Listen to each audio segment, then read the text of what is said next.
O que passa a ser criativo? É a obra do autor que tensiona, né, que cria a ruptura com as obras anteriores. Isso seria o conceito que nós temos hoje de inteligência artificial.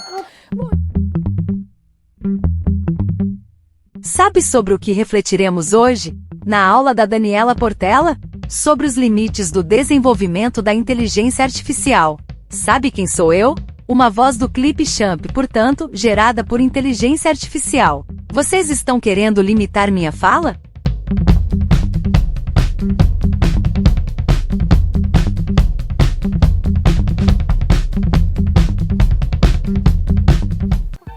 Fala galera, tudo em paz com vocês? Essa semana a gente vai para um tema bem astral, que é a inteligência artificial, tá? Como que se dá essa inteligência? Quais são os limites éticos e morais dessa inteligência? Bom, a primeira divisão que a gente faz, tá?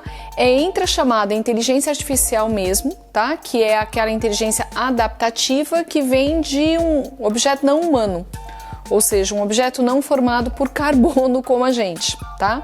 A gente vai fazer artificial, então, no sentido de que pertence, né? É uma característica adaptativa, uma característica de se adaptar ao meio e responder a ele de forma eficiente, que não é projetada por humanos. E é aquilo que a gente chama de internet das coisas, né? O conceito de internet das coisas é bem simples. Hoje, né, praticamente todos os objetos que nós temos, eles têm sensores. O ar-condicionado, por exemplo, ele tem um sensor que está conectado com o ambiente e consegue medir temperatura, consegue medir, por exemplo, a umidade do ar.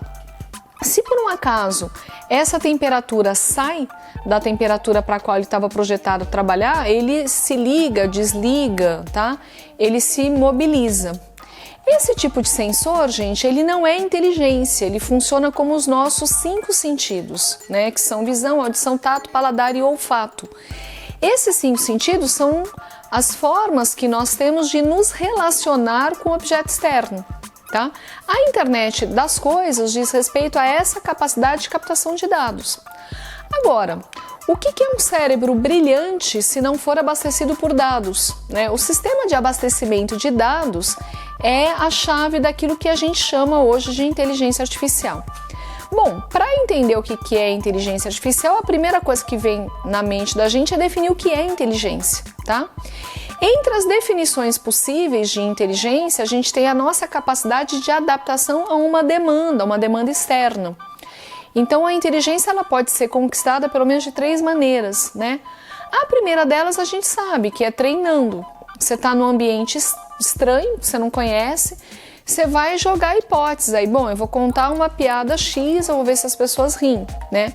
Se as pessoas não rirem, você modula o teu discurso, você muda, por exemplo, o perfil da piada para você ir tateando, né? É o ensaio e erro. Isso é uma das formas de inteligência que a gente tem. A segunda ideia de inteligência é como você responde de maneira ágil a uma demanda. E aí hoje a gente já tem carros que são extremamente inteligentes. Ele dá conta de frear, ele dá conta de modular a velocidade, ele consegue, por exemplo, fazer curvas, ele consegue desviar de acidentes, tá? Então é um carro que responde adaptativamente bem a um processo. E a última, né, forma de inteligência que a gente tem é o que a gente chama de criatividade, né? E a inteligência artificial hoje ela coloca o conceito de criatividade em xeque até por conta do chamado ChatGPT, né, que é um assunto sobre o qual a gente já tratou. Por exemplo, se você abastecer um banco de dados com 200 obras de um autor, ele é capaz de produzir uma obra que imita o estilo daquele autor. Tá? A partir daí, né, o conceito de criatividade passa a ser outro. O que passa a ser criativo? É a obra do autor que tensiona, né, que cria a ruptura com as obras anteriores. Isso seria o conceito que nós temos hoje de inteligência artificial. Bom, e qual que é o problema? Essa inteligência artificial ela tem uma capacidade de se multiplicar muito maior do que a capacidade de inteligência do processamento humano, né, do processamento de dados. E vai chegar um momento que nós chamamos de momento singular, que é um termo que a gente importa aí do buraco negro da física, que é o momento em que a inteligência artificial ela vai ser capaz de se autoprogramar sozinha e criar uma autonomia radical em relação aos seres humanos, ou seja, ela decide o que ela vai fazer. Uma máquina de inteligência artificial é capaz de programar outras. A gente pressupõe que isso seja por torno de 2045 a 2060. E o que está em jogo é o que faremos a partir disso.